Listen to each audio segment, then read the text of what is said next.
Hello guys, আসসালামু আলাইকুম। আজকে আমি আমার পেঁপে গাছের কিছু কার্যক্রম দেখাবো। যে একটা গাছের অপ্রয়োজনীয় কিছু অংশ থেকে, যেমন আমার এটা পুরুষ গাছ, এই পুরুষ গাছে ফুল আসছে। এখন কিছু শাখা প্রশাখা আছে, এগুলোতে আমি ছাঁটাই করে দেবো। এই যে দেখেন, কিছুগুলো শাখা বেরিয়েছে, এগুলো যদি ছাঁটাই না করি, এগুলো এগুলো খাদ্য খাবো।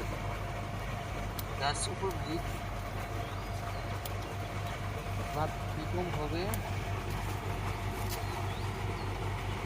এগুলো দিয়ে ছাঁটাই করে দিতেছি। এগুলো গাছটা আমার সুন্দর হবে। এখন আমি একটা ফুল দেখাই আপনাদের। দেখেন, এই যে এটা কিন্তু আমার পেঁপে আসছে। দেখেন, এই যে দেখেন, এই গাছটা আমার একটু ব্যতিক্রম একটা গাছ দেখা যাচ্ছে। মানে এটা পেঁপে আসবে মনে হচ্ছে, কারণ পেঁপে গাছের ফুলগুলো অন্যরকম দেখা যাচ্ছে। আসলে পেঁপে গাছে ফুল গাছগুলো হয়, মানে এগুলোর ফুলগুলো যেরকম হয় তার থেকে একটু ব্যতিক্রম দেখা যাচ্ছে। এটা দেখেন একদম, মানে এটা এখন একটু চলে আসছে। এটা কিন্তু পুরুষ গাছ, তারপরেও কত সুন্দর দেখা যাচ্ছে।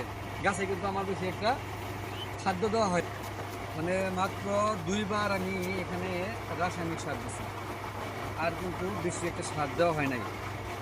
বিষও কিন্তু এইভাবে দেওয়া হয় নাই। মাসাল্লাহ, গাছ কিন্তু চেহারা অনেক সুন্দর আছে।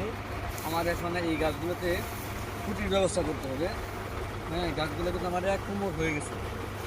গাছগুলো সুন্দর একটা গাছ, কিন্তু এই গাছগুলো আমার মানে আসলে যত্ন ছাড়াই সুন্দর একটা গাছ পাইছি।